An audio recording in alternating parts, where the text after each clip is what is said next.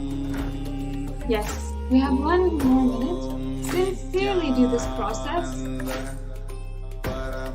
Relive and relieve all the incidents from your past. Get ready to have a completely empty, restful inner space inside of you. As sincerely as possible, as deeply as possible, relive and relieve all the incidents, the root causes of all your incompletions.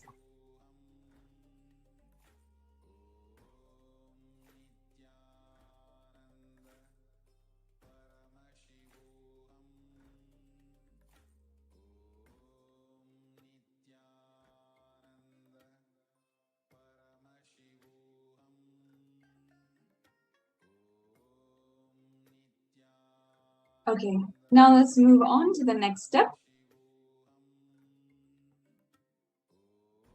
The second step is to consciously decide what you want to manifest in the next 3 months in your life in the wealth dimension. The next slide, please. Yes. So now, this is a very exciting part of this exercise. Now, write clearly, what is your intention? What is it that you want to manifest in the next 3 months in the field of wealth? Whatever you think is wealth, what you may think more than money, currency, as a person, a wealth for your life or situations, as wealth for your life or for some being active. People feel extraordinary powers as well. So whatever you feel is wealth, maybe it's money for some or for some even extraordinary powers. Whatever you feel, write it down and write it down in detail what you want to manifest. Whatever you consider as wealth you want to manifest, you will attract that in the next 3 months.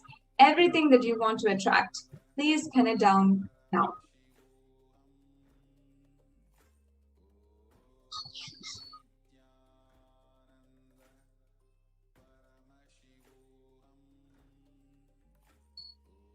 Take 5 minutes and let's continue.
Now take the last 2 minutes.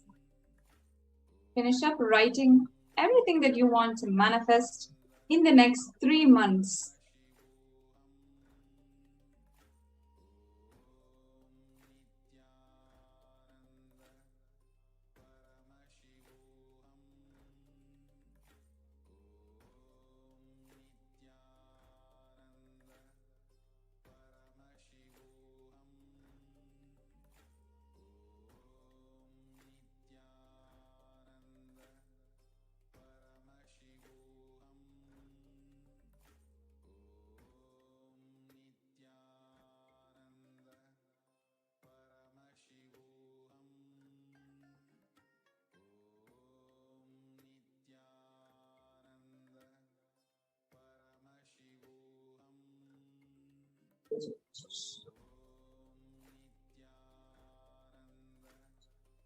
One more minute. Continue the exercise with the utmost sincerity. Write down the last of everything that you want to manifest in the next 3 months. Yes. Now, let's move on.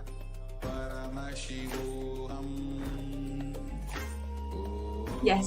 So now let us understand the Guru's grace. After having completed this beautiful exercise, you will understand the next space, the reason why we need Guru in our life, why Diksha and Darshan of Guru is a beautiful process, and Diksha and Darshan, the Bhava Samadhi, is what will help us manifest whatever we want into reality. Now, with deep devotion and oneness with the Guru, you can complete all the binding cognitions on wealth and manifest life and with prosperity and abundance.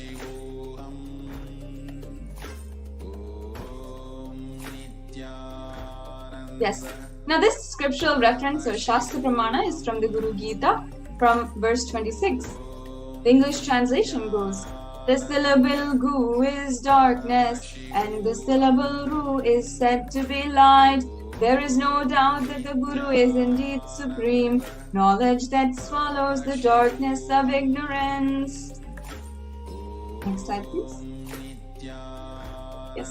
And the next pramana from the Guru Gita, Guru Murtim Smare Nitram, Guru Nama Sada Japet, Gurorajñam Prakrvitta, Gurornyaya Bhavayai.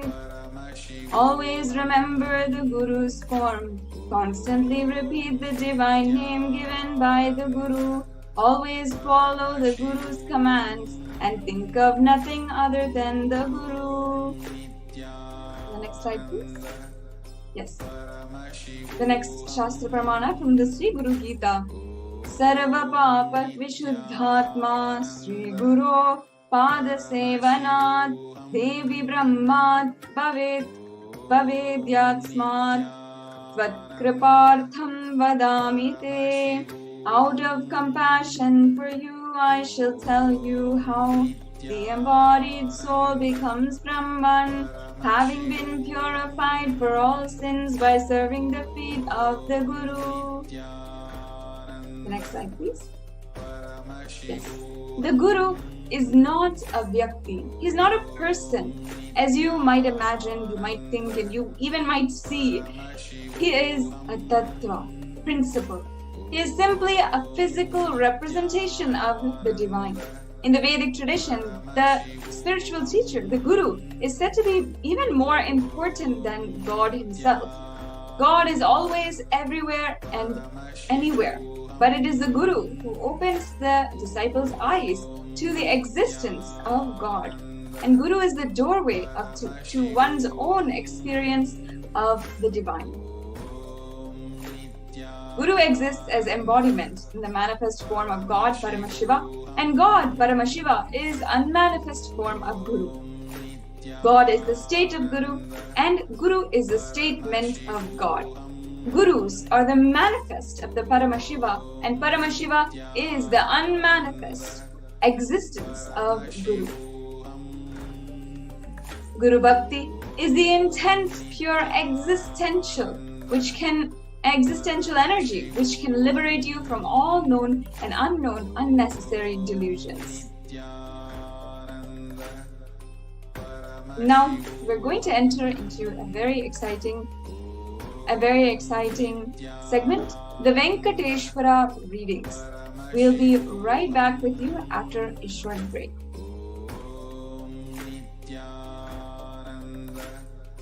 Paramashivoham. Om Nithyananda Paramashivoham. Om Nithyananda Paramashivoham. Om Nithyananda Paramashivoham.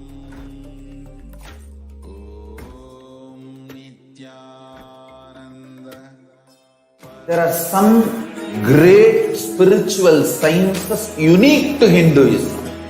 Subtle, otherworldly, but definitive sign. Manifesting the cosmic beings in Archavatara, deities in Nijavatara, living incarnations is possible. Understand? Kriya Pada of Vedas and Agamas elaborately explain the whole science of making the cosmic beings manifest in Archavatara, deities and Nijavatara, living incarnation, both. During the Bhava Samadhi Darshan, literally those cosmic beings manifest through this body. Just like how they manifest in Archavatara, deity, they manifest in Nijavatara, Pratyakshavatara, and give you all the boons you ask, bless you. You see, each God is an independent intelligence to lead you to enlightenment. Each God is a bridge for you to achieve the Shivatva, the ultimate Shiva consciousness. Krishna is the bridge for you to achieve the Krishna consciousness. But Shiva consciousness, Krishna consciousness, all consciousness is one and the same. Ultimate consciousness only. So that energy itself completely expresses. Just like Radhika, when I see my own sweetness in the mirror, I become eager to taste it. I find that the only way to relish this sweetness is through the constitution of Sri Radhika. Bhava Samadhi Darshan is a window to the infinite expanse of consciousness, allowing us to glimpse the formless in a way that we can understand. It cleanses the karmas of lifetimes. It awakens our biomemory to the space of Paramashiva, the ultimate consciousness, and creates a deep and lasting transformation in us.